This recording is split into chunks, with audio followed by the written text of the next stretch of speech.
It's totally amazing what thousands of years can do. I am on Mount Carmel. Look at that out there.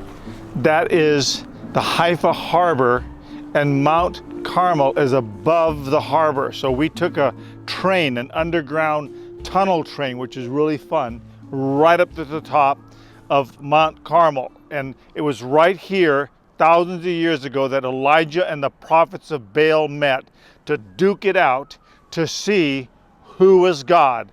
Baal or Asherah, the pagan gods, or Jehovah God. And we know the story. There's a contest, and Elijah here on this mountain. I mean, can you imagine all this change? It's very, very discouraging. When you think of Bible and you're reading the Bible, you're picturing primitive mountain, pine trees, little spot where a rock is erected, where they're going to have the fire come down, and this is what you're thinking. And then you get up here centuries later and you see all this. It just doesn't equate well. So you have to use your imagination. But here was where the contest took place. And Elijah said, who is God? Is God Jehovah the true God, or is Baal the true God? You're going to have to choose. So you come to me or you come to your God. Now, to prove who is God, we know the story, you put your sacrifice on the altar and prove it, because God will send fire down and consume that sacrifice. And so they're out there for a long time dancing around, and then it says they went out and they began to cut themselves using knives and gashing themselves in a pagan sacrifice ritual, in a spiritual frenzy, and saying, oh, Baal, Baal, Baal, fire, fire, Baal, Baal. They're crying out, oh, Baal. And he says, cry louder, because your Baal is sleeping. Your Baal is, and I don't want to be rude, but he uses the Hebrew expression, your Baal is constipated.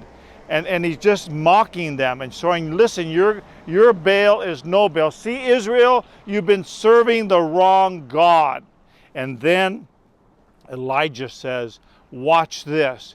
So he puts the sacrifice, and then to prove the point, he douses it with gallons of water. They drips down the rock into a trough, fills the trough with water, and he just simply says, Lord, prove indeed who you are. And we know what happens. A bolt of lightning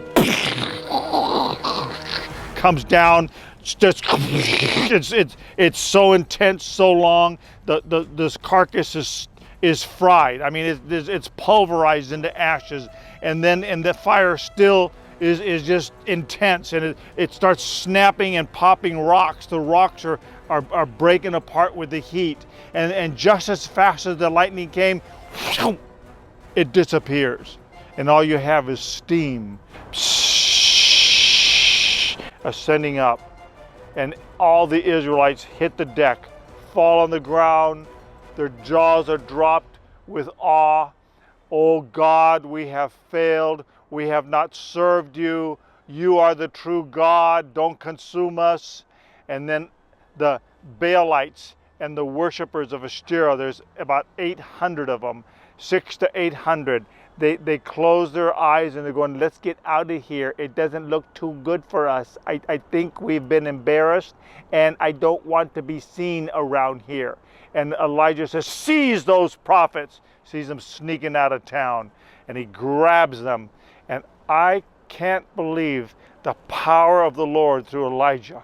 He personally takes a sword and slays them in front of Israel. Single-handedly, he kills 600 to 800 prophets of Baal. So God is God. And do you know what the irony is? We still have to make a choice who we're going to serve today. You're not going to believe it. Right here, right now, where I'm standing, there is a temple down there.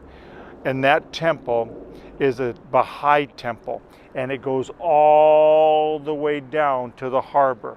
And Golden Dome, millions of dollars are spent, and it's like the enemy is doing the same thing today.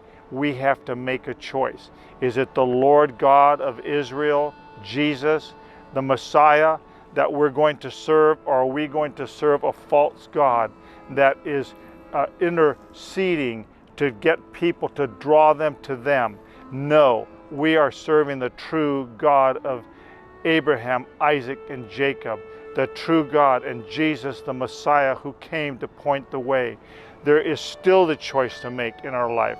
We can develop a city around a false God, a park around a false God, or we can choose to serve the living and true God that doesn't live in the temple made by hands. He lives in the temple of our heart if we receive Him. And that's what He wants. Choose you this day whom you will serve, as Joshua said. And he said, as for me and my house, we will serve the Lord. I leave you with this word to pause and ponder.